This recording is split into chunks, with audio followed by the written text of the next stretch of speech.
Direct painting. So this is the first project in a series that we're going to be doing this semester that's about direct painting. So direct painting is about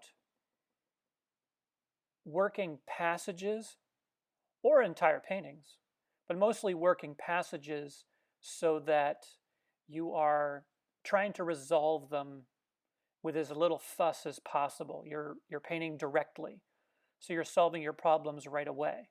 Now that doesn't always mean that you're going to finish something in one go. There's plenty of opportunity for layering and sort of personal ideas in there. But the basic idea is that you start with an imprimatura, which is making the whole painting a single sort of background color.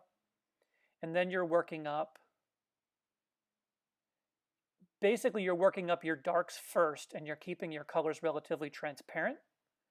And then you're painting into that while it's still wet. So we start with Rubens because he's the most recognizable. Although once we get to the end of the video, we'll probably be able to say that the way I'm describing it is more of a Fantin Latour technique than a Rubens technique. But anyway, we're going to start with Rubens. And the intro image of the horse, I want to take you through the Rubens pictures and just look at what the imprimatur is doing. So if you look at the first horse picture, the transparency in that horse is actually in its middle values, and the front facing planes of the horse are in the dark. So but you can see the imprimatur. There's like a yellow, kind of a gray imprimatura showing through, and he just takes that yellow undercolor and then paints this somewhat transparent cool over it, and then works the deeper darks a little bit more opaquely, and then paints his lights on top. And that's what we're going to see throughout the Rubens anyway. And then when we look at the full image, I never even checked to see what painting this is or what it's called, but it looks like someone's being carried away. But you can see it's a classic Rubens painting, and one of the reasons that Rubens painted the way he did is because he had a workshop full of painters that were all really good, but they all needed to be able to paint in the same style. So his technique is technical enough and repeatable enough so that a whole bunch of people with different backgrounds that were all working in his studio could follow it. And they could get, he would lay out the compositions, he would get his people started on blocking big things in and just working them up, and then he would come in and finish them. So each one of these paintings that I'm featuring has the full shot and then some details. And hopefully you guys don't feel like I went too far with the Ken Burns feature on iMovie, because it makes the talking while the still image is on the screen a little more bearable. But anyway, the next shot of the horse is another nice example where it's a little more classic. The horse itself is much darker, but you can see that warm imprimatura, and he puts that sort of cool brown, like a raw umber, on the shadow parts, and then he warms it up on the right-hand side where we see the front-facing plane of the horse. And then his deeper darks, again, are not really all that transparent, which is something we probably will see later in Fantin Latour. But the next shot from this painting is just a detail shot of the figures, and it's a little harder to point the technical stuff out when Rubens is painting people, because one of the things I've noticed from seeing a lot of Rubens paintings in person is that when he paints people, he paints them, he seems to paint them the same way he paints everything else, with this loose hand, lots of scrubbing, sort of painterliness. And then when it comes to people, that's all gone. And what I've determined that he does is he probably paints them in just like he paints horses or alligators or whatever else. But before the paint is dry on the people, he smooths it all out. And I've seen that in almost every painting by Rubens. And I think it's just a way to play it safe and to make sure that patrons are happy with the way they look. But if you look at the paintings that he made of his wife, he doesn't paint her that way at all. And they're really interesting, very different paintings. But that's a tangent. In this detail here, you can kind of see how the guy is almost entirely transparent, whereas the females are almost entirely opaque, with the exception of those shadow areas. And the woman's hair at the top is also almost entirely transparent. And in every case, you can see that dull yellow imprimatura coming through. The next shot is a detail by Rubens of what looks like probably Bacchus. But what I wanted to point out here is that the imprimatura in this painting seems to be red. And so the color of the imprimatura is whatever you need it to be. And that's a really important idea, because most of the old-timey painters tended to have their imprimaturas be a little on the warm side, because they were usually painting by north light. So their lights were cool and their shadows were going to be warm anyway. So a warm imprimatura works there. But when we get to Fantin Latour, his imprimaturas were actually a lot of the times cold. And he wasn't necessarily working with the same lighting setup. But this warm imprimatura, you can really see it through the shadows on the guy's eyes, his hair, his beard, and all the shadows that are warm. And this portrait of Bacchus, it's a detail shot of a larger painting, but the portrait here of Bacchus is just a great example of the technique. You can kind of see how there's a quick drawing underneath, and then those big darks get scrubbed in, and then he just paints right out into the lights. It's a very logical way to paint. So the next image is by Joaquin Sorolla, and he was somebody who did a lot of painting outdoors, and so his lighting situations are always really, really different. But he's painting on the beach here, and he's got these ladies all underneath the tent. So they're in the dark, and then everything else behind them is in the light. And it just makes for this really interesting pattern of values. And Sorolla is just one of the best painters of all time. And there's some differences between the way he handles this technique and the way everyone else handles it that I'm talking about. Is he doesn't really go all in with the transparency of his darks or his middle values. He has a lot more opacity, and that's something that I want to make sure I point out, is that starting the painting off with thinner, more transparent color, and then painting into that while it's still wet, it's okay if you end up painting through most of it. And Sorolla is a great example of that. Look at the shawl that blows off to the left, and look at the hat that's underneath. In order to get what looks like transparency from the hat through that shawl, he would have painted the basic shapes in, but he would have painted the color of the shawl in over the hat and then mixed up a color that he could then paint directly into that wet paint to get that whole matrix done. And there's so much beautiful shadow work going on here. And in a lot of ways, that's one of the things that this project teaches you, is how to think a little bit more about your shadows. We tend to think when we're painting about what's going on in the lights as more important, because that's where a lot of the important rendering happens. But a lot of the action and color and really beautiful surfaces and things really can happen in the dark, in the shade. And we need to make sure we're conscious of that.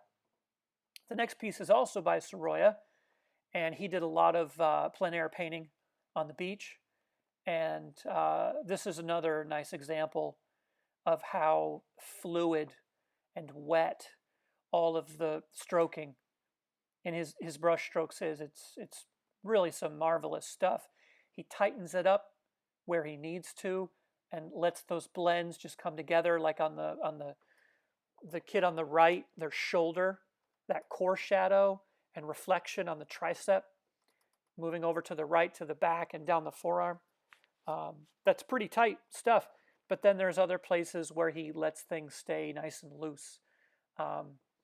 And the only real way to do that is, just like we've been talking about, is to keep the paint thin at the beginning, block things in sort of transparently, and then paint your way out with more opaque colors.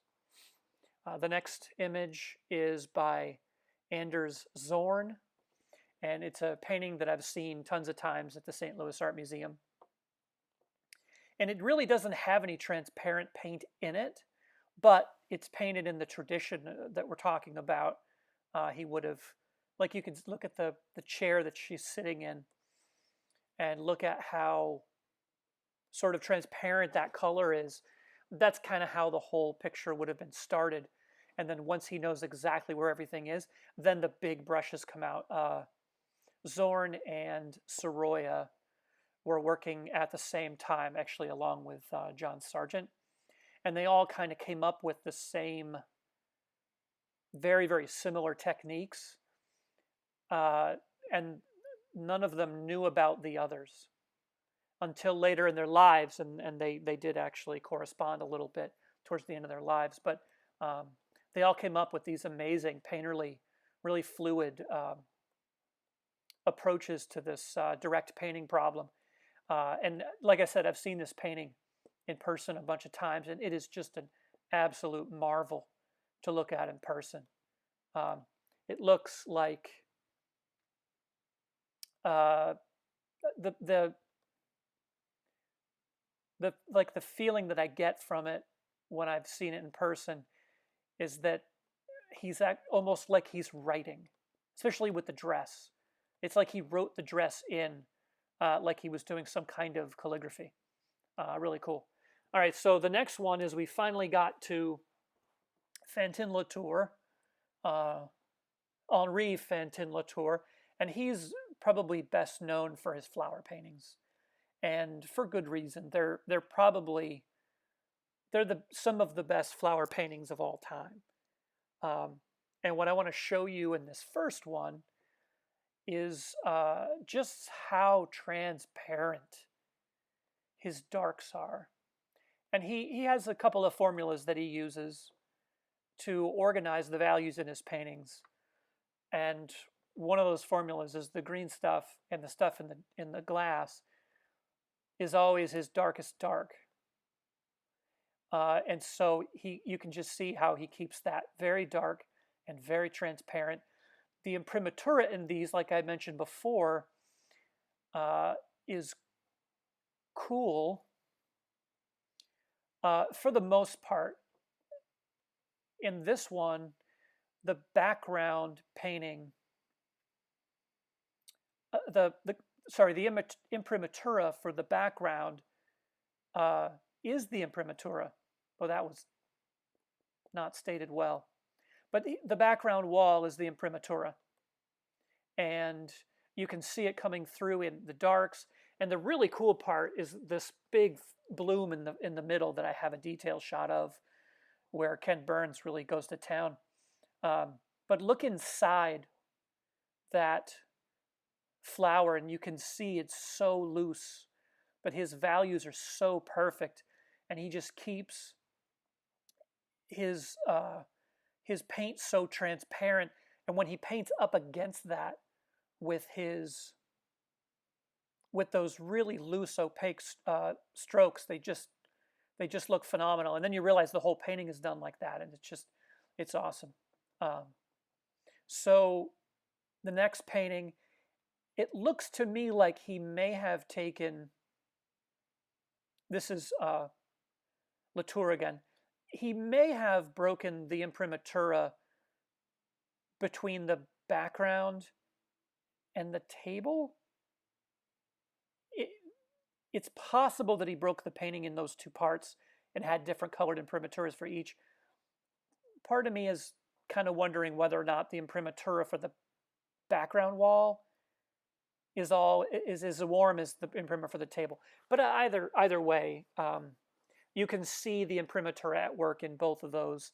And if you just look at the wall, you can see how loose and transparent and relaxed it is. Just take a minute and really look at those grapes. He's one of these artists that just does such a wonderful job of keeping things very, very loose, but never compromising the drawing. That's something you can always count on with Latour. His handling is so painterly, it's almost not fair to the rest of us that he can convey information at the level he's conveying it and still not really lose the sort of spontaneity in his brushwork. I think one of the only other artists that really pulls that off is Rembrandt. So that's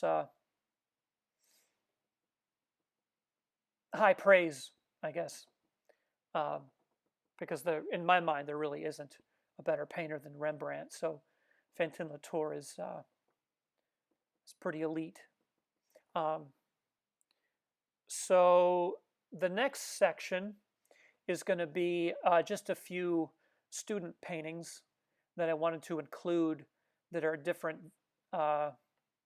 practical applications of this. Now, this is a technique that I went over on various occasions with all of these different students. The first one is one of my colleagues, Sunita Jatan, and this was a painting she did in undergrad. And it was during a semester where we were focused entirely on direct painting. And we were doing these much, much shorter classroom paintings than we normally do. And this painting just clicked for her. And she wasn't really the same after that. Her painting was just so much better. And everything about her confidence and everything was just, she was never the same. So this portrait, the face gets worked up a little bit more, so you don't see as much transparency, but you can see how the shirt was all handled in one big go, and you can see how loose and how transparent those shadows are, and how they work their way through the collar and then up to the neck and then into the face. Some really excellent work there, and that would have been like maybe painting 4 or something for her. The next painting is by a student of mine named April Hopkins, and she wasn't a painting major, she was a ceramics major, and she just kind of had a lot of really good skills and paid attention. And she really liked this approach of keeping your shadow areas anyway transparent. So we took our classroom sink, threw it up on a table, got some fabric to fold just the right way, and we put it in the window so that there was a cold light. And she really liked this, the warmth of the basin compared to the cold light coming in, and it just created so much color. But the halftones And the darks in this one, she manages to keep them all nice and transparent. Really, really good work. The next one is part of a thesis exhibition by Brandon Phillips. And there's not a lot of transparency, but it's very, very directly painted. This was a large painting. It was like 50 by 40 inches probably. Um, kind of referencing some of the Chaim Soutine and Francis Bacon sides of beef. Um, and just a really cool image and technically handled very well. Um, a solid variation on this particular technique, even if there isn't a lot of transparency left after that initial start. And the last one is by Lucy Gafford. This was a final project in one of the painting classes. And Lucy is a very, very direct painter. And we went over all the different techniques that we typically do in my classes. And she decided that for herself, this really intensely direct method of painting worked best for her. And she could make changes to the scale just whenever she wanted. So if she was painting a brick building, she could go down and paint every brick or every hair on this pig's body, or she could be really, really loose like she's doing in the grass in the background. But it really just a really strong painting. And all right, so hopefully seeing a bunch of historical examples and then tying it in with some student work helps all of you understand how you might apply this for your own purposes. So good luck with that. Let me know if you have any questions.